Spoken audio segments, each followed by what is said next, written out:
اب ایک دوسری بات، وہ آج کل کا بڑا مسئلہ ہے، اس پر بھی چند باتیں عرض کر دیتے ہیں۔ اخبار میں،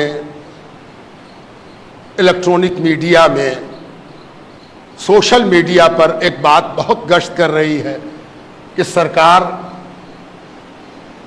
یونیفارم سول کوڈ کی بات کر رہی ہے۔ یونیفارم سول کوڈ یہ کیا چیز ہے بھائی؟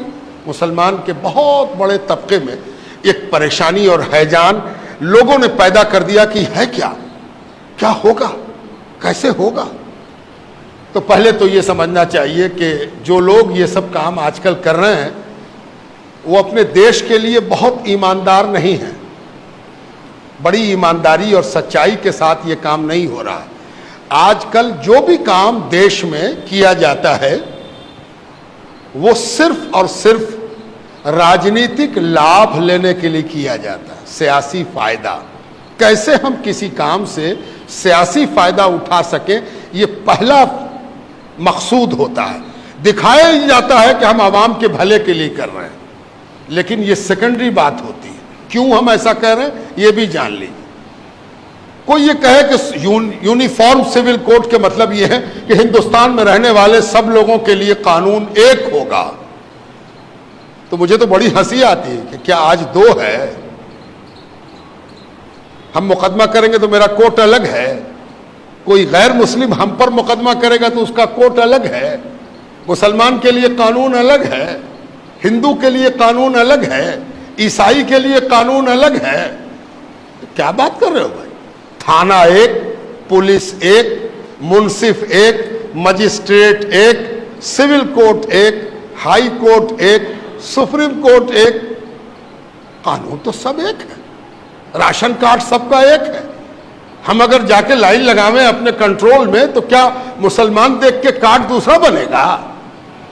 ٹیکہ پڑا ابھی کووڈ-19 کا، کووڈ-19 کے نتیجے میں لوگ مرے تو دھرم دیکھ کے نہ کوئی مرا اور دھرم دیکھ کے نہ اس کو ٹیکہ پڑا۔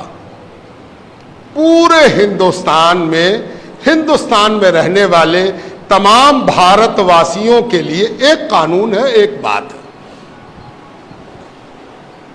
لیکن ایک بات یاد رکھیے، آپ تو سب مسلمان ہیں۔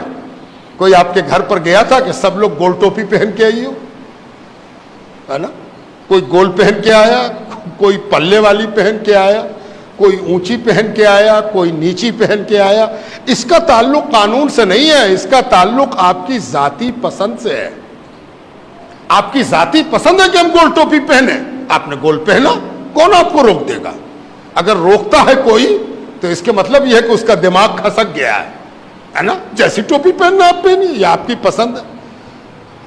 یہ ہنگامہ مچا دینا کہ یونیفارم سول کوڈ یہ ایسا ہے کہ سب کو ایک کر دیا جائے گا، یہ دراصل دو مقصد سے کیا گیا۔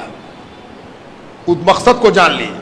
پہلا مقصد یہ ہے کہ آپ بے چین ہو جائیے، گھبرا جائیے، کیا ہوگا، کیسے ہوگا، کیا کریں بھائی، بولو جلدی سے ہم کیا کریں۔ تو کچھ لوگ لگ جائیں گے کہ ایسے موبائل پر میسج کرو، ایسے فلانا کرو، یہاں پر جمع ہو جاؤ، یہاں پر لیٹ جاؤ، یہاں پر کھڑے ہو جاؤ، یہاں پر یہ بولو۔ یہ سب پریشان کرنے کی ایک صورت ہے۔ دوسرا مقصد کیا ہے؟ کسی کو خوش کیا جائے کہ ان لوگوں کو بہت کچھ مل رہا تھا، ہم ہی ہیں جو ان کا کاٹ رہے ہیں، ہم ہی ہیں جو ان کو ہم بے چین کیے ہوئے ہیں، ان کو ہم پریشان کیے ہوئے ہیں، ان کو پریشان کرنے والے ہم ہی نہ ہیں۔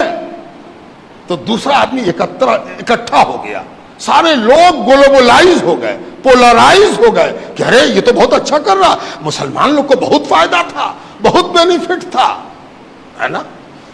اگر کوئی پوچھ دے کہ مسلمانوں کو کیا فائدہ تھا تو سب سے پہلی چیز یہ بتائی گئی کہ مسلمان 4 شادی کر سکتا تھا۔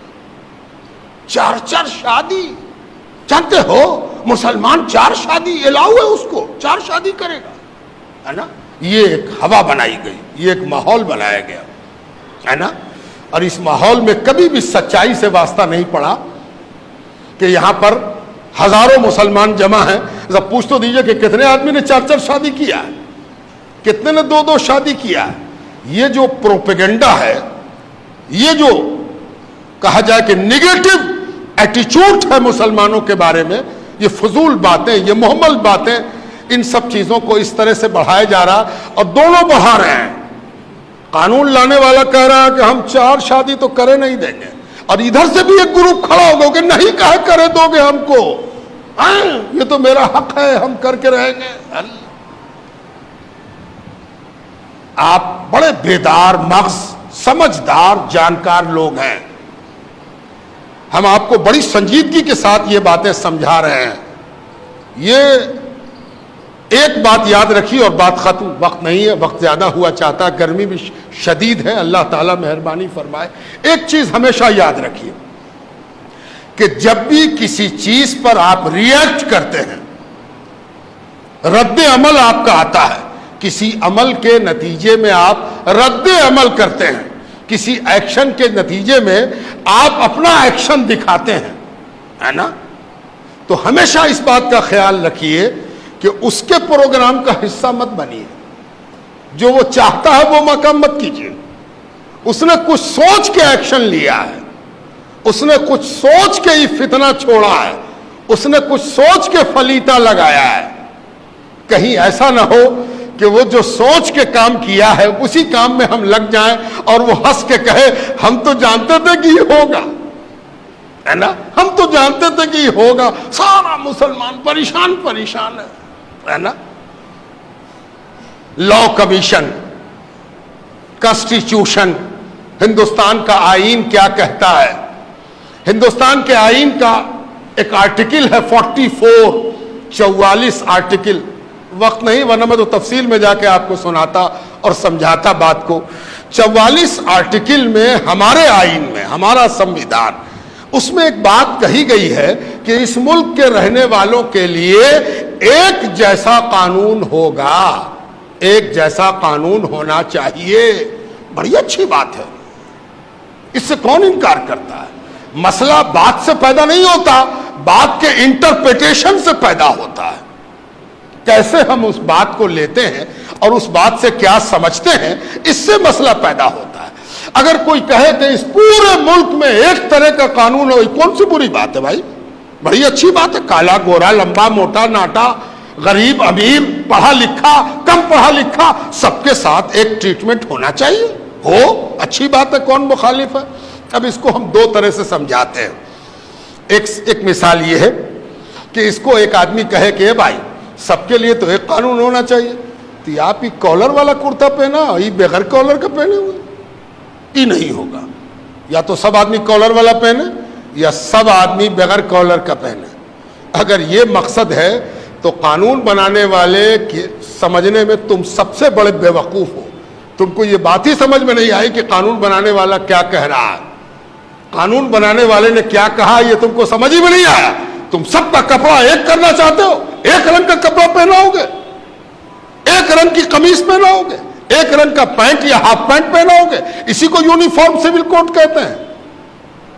اصل مقصود اس کا یہ ہے کہ اس ملک میں ہر آدمی آزاد ہوگا کہ وہ جو کپڑا پہنے اس میں کالر ہو کہ نہ ہو، بلو ہو کہ اجلا ہو کہ ہرا ہو کہ نیلا ہو کہ پیلا ہو۔ یہ یونیفارم سول کوڈ ہے۔ یونیفارم سول کوڈ کے مطلب یہ ہے کہ ہر ہندوستانی کو یہ حق حاصل ہے کہ وہ اپنی طبیعت کے مطابق کپڑا پہنے، اپنی طبیعت کے مطابق لباس اختیار کرے۔ حیرت کی بات ہے کہ اس ملک میں جہاں ہر 4 کوس پر بولی بدل جاتی ہے اور ہر 4 کوس پر پرتھا بدل جاتی ہے، رسم بدل جاتا ہے، رواج بدل جاتا ہے، ٹریڈیشن بدل جاتا ہے، وہاں یونیفارم سول کوڈ کی بات اگر کی جا رہی ہے تو آپ ہی کیوں پریشان ہیں؟ سب لوگ پریشان ہوں گے، جب ہوں گے تو دیکھا جائے گا، ہے نا؟ مسلمان سب سے پہلے کیوں پریشان ہو جائے؟ مسلمان ہی سب سے پہلے لائن کیوں لگا دے؟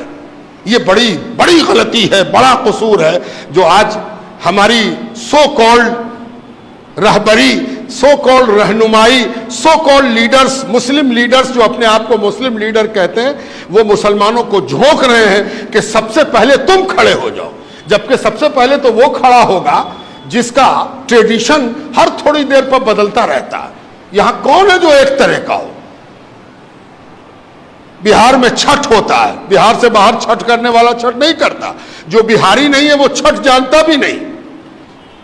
پتہ نہیں کتنے قسم کا کیلنڈر ہے ان کے یہاں بھی پوجا کے الگ الگ انداز ہیں, ساؤتھ اور نارتھ. آپ دکشن میں چلے جائیے, دکشن کا کھانا پینا, پہننا اوڑھنا, بولنا چالنا, ہنسنا رونا سب الگ ہے. اتر آئیے سب الگ ہے. تو ان کو بھی تو فکر ہوگی. آپ ہی کیوں فکر مند ہو؟ آپ رکو, ٹھہرو, آپ بڑھنے دو دوسرے کو آگے, اور دوسرے لوگ آگے بڑھیں. آسام کا ٹریڈیشن الگ, گجرات کا ٹریڈیشن الگ, ایک داہنے ہاتھ میں ایک بائیں ہاتھ میں.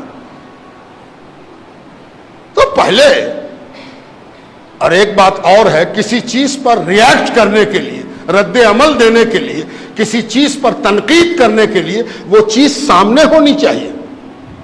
ابھی تو یہ بھی پتہ نہیں ہے کہ کامن سول کوڈ کا نیچر کیا ہوگا, کیسا قانون ہوگا. یہ بے مقصد کی بحث شروع کی گئی اور سارے طبقے کو پریشان حال بنا دیا گیا. اطمینان رہیے, مطمئن رہیے, اپنا ریئیکشن دینے میں جلد بازی مت کیجیے, اپنے آپ کو محفوظ رکھیے, گھبرائیے نہیں, ٹھہرے رہیے. کوئی ڈرنے اور گھبرانے کی بات نہیں ہے, اطمینان سے اپنے جگہ پر رہیے. وقت آئے گا, دیکھا جائے گا کہ کیا وہ کرتے ہیں, کیسے وہ کرتے ہیں. ان کے یہاں بھی بہت سے اختلافات ہیں, ان اختلافات کو وہ کیسے ایک کرتے ہیں اور سب مل کے کیسے پاٹ لیتے ہیں. جیسے آپ کے یہاں وراثت کا قانون ہے, ویسے ہی ان کے یہاں بھی وراثت کا قانون ہے. وہ بھی اپنی وراثت کے سلسلے میں اپنا قانون رکھتے ہیں. عیسائی کا اپنا قانون, ہندوؤں کا اپنا قانون, بودھوں کا اپنا قانون, پارسیوں کا اپنا قانون, مسلمانوں کا اپنا قانون. جب اس مسئلے میں کوئی نقشہ صاف ہوگا تب ہم لوگ ریئیکٹ کریں گے اور ہم لوگ اس سلسلے میں سوچیں گے. ابھی بہت زیادہ پریشان ہونا, اپنی حرارت بڑھا لینا, اپنا بخار بڑھا لینا, پریشان ہونا کہ ہم کو کیا کرنا ہے. یہ ووٹنگ نہیں ہے کہ ہر آدمی جا کے ووٹ دے آوے, ریفرینڈم نہیں ہے کہ ہر آدمی جا کے اپنی رائے درج کرا دے. اطمینان سے بیٹھے.